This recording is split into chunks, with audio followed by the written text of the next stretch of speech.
नाजरीन अस्सलाम वालेकुम। नाजरीन, ज़बरदस्त डेवलपमेंट हो रही है पाकिस्तान अफ़गानिस्तान के दरमियान, और अच्छी बात यह है कि जो दो बड़े मसाइल है तहरीक तालिबान पाकिस्तान पे, पाकिस्तान के कंसर्न और महाजरीन के हवाले से, दोनों पे बड़ी आज जो इसाक डार साहब ने बड़ा मसरूफ़ दिन गुजारा, काबुल में डेवलपमेंट हो रही है। इसी हवाले से आज के प्रोग्राम में बात करेंगे कि क्या डेवलपमेंट हुई है, कौन से इश्यूज़ है, महाजरीन के लिए क्या ऑप्शन सामने लाए जा रहे हैं, और स्पेशली टीटीपी के हवाले से क्या बात हो रही है। दोनों पे प्रोग्रेस हो रही है और दोनों अतराफ से दोनों मसाइल पे, यानी शिद्दत पसंदी के हवाले से भी और महाजरीन के हवाले से भी अच्छे अच्छे मुस्बत तजावीज़ जो है वो सामने आ रहे हैं।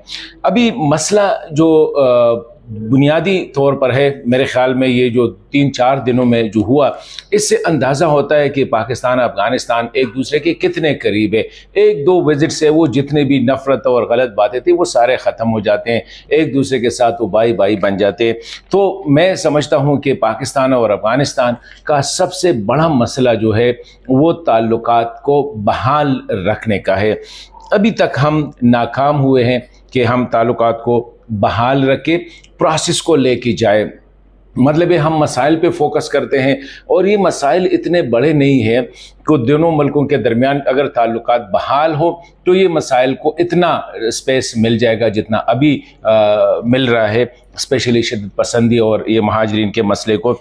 अगर हम देखें, ये जो इसाक डार साहब का जो दौरा है, ये तकरीबन 3 साल बाद पाकिस्तान के वज़ीर ख़ारजा जो है एक ऐसे पड़ोसी मुल्क जा रहे हैं जिनके साथ हमारी हर एक चीज़ कामन है, जिनके साथ हमारी पानी कामन है, जिनके साथ हमारे जंगल कामन है, जिनके साथ हमारी खित्ता कामन है, जिनके साथ हमारी कल्चर कामन है, जिनके साथ हमारी इक़्तिसादियात जुड़ी हुई है।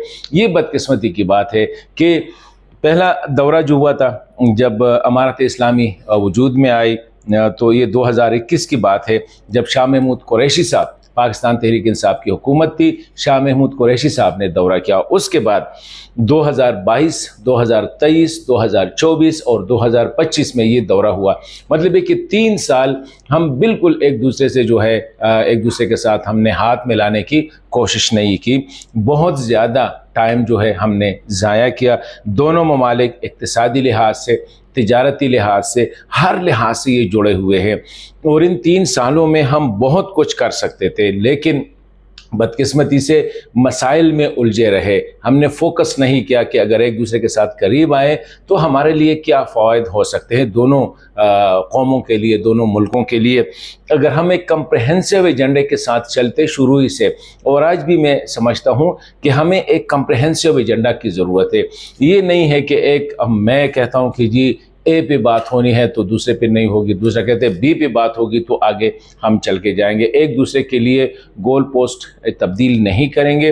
अगर एक कम्प्रहेंसिव एजेंडे पे हम आगे चले, एक स्ट्रेटेजिक पार्टनरशिप पे हम आगे चले। देखिए, दोनों मुल्कों के दरमियान ऐसे सेफ्टी वॉल्स है, जिस तरह अशरफ गनी साहब के दौर में FFs का एक वो बना था, फिर जो है ना ये जो बॉर्डर कोऑर्डिनेशन कमेटी बनी थी जिसकी तकरीबन 3 साल बाद मुलाकात हुई। हालांकि बॉर्डर पे कितने स्क्रिमिशेस रहे।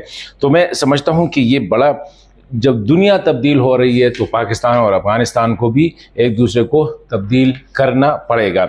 अगर ये 3 साल हम ज़ाया ना करते तो मैं समझता हूँ कि हम बहुत आगे बढ़ जाते। ये मसाइल अभी ना होते, ना टीटीपी का मसला होता, ना महाजरीन का मसला होता, ना इक़्तिसादियात का मसला होता। हम बहुत सफ़र कर चुके होते, सेंट्रल एशिया के साथ हम कनेक्ट होते। देखिए, ये दोनों ऐसे ममालिक हैं, अजीब सा लग रहा है कि 1970 तक जो है काबुल और पेशावर के दरमियान, जलालाबाद और पेशावर के दरमियान बसें चलती थी।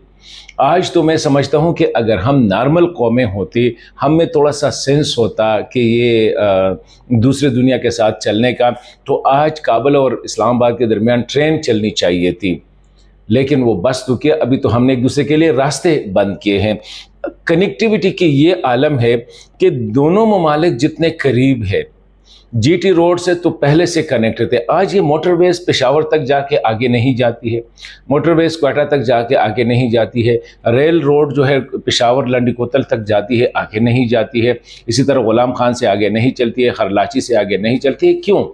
मेरे ख्याल में हमें अपने रवैयों में तब्दीली लानी पड़ेगी। और अब मुझे वो नज़र आ रहा है थोड़ा सा कि ये पहली दफ़ा हुआ है। हालांकि ये अक्सर होता है कि जब पाकिस्तानी और अफगान ऑफिशियल मिलते हैं तो बड़ी बड़ी अच्छी अच्छी बातें होती है, अच्छे अच्छे प्लान सामने आ जाते हैं, मुआहदे हो जाते हैं, लेकिन बहुत जल्द जो है वो दोबारा ब्रेक डाउन पे आ जाते। अब मैं देख रहा हूँ कि थोड़ा सा पहले से ग्राउंड वर्क हो रहा है कि जी एक दूसरे के खिलाफ मेगाफोन यूज़ नहीं करना है, इल्ज़ामात की सियासत से निकलना होगा, लेट्स डायरेक्ट द रिलेशन।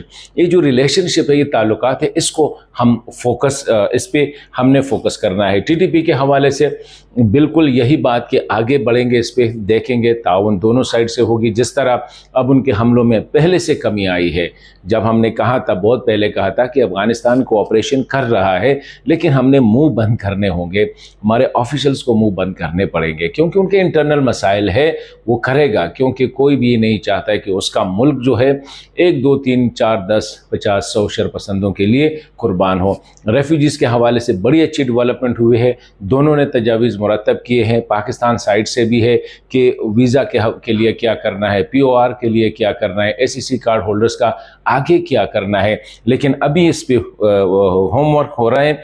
बहुत जल्द तकरीबन इसी हफ्ते के अंदर अंदर जो है शायद पाकिस्तान की तरफ से, इस्लामाबाद की तरफ से रेफ्यूजीज़ के हवाले से एक कम्प्रहेंसिव पॉलिसी सामने आएगा, जिसमें बहुत ज़्यादा इंसेंटिव्स रखे जाएंगे, आने जाने के हवाले से, वीज़ा के हवाले से, वीज़ा रिजीम को किस तरह बनाए जा रहे हैं अफगानों के लिए स्पेशली।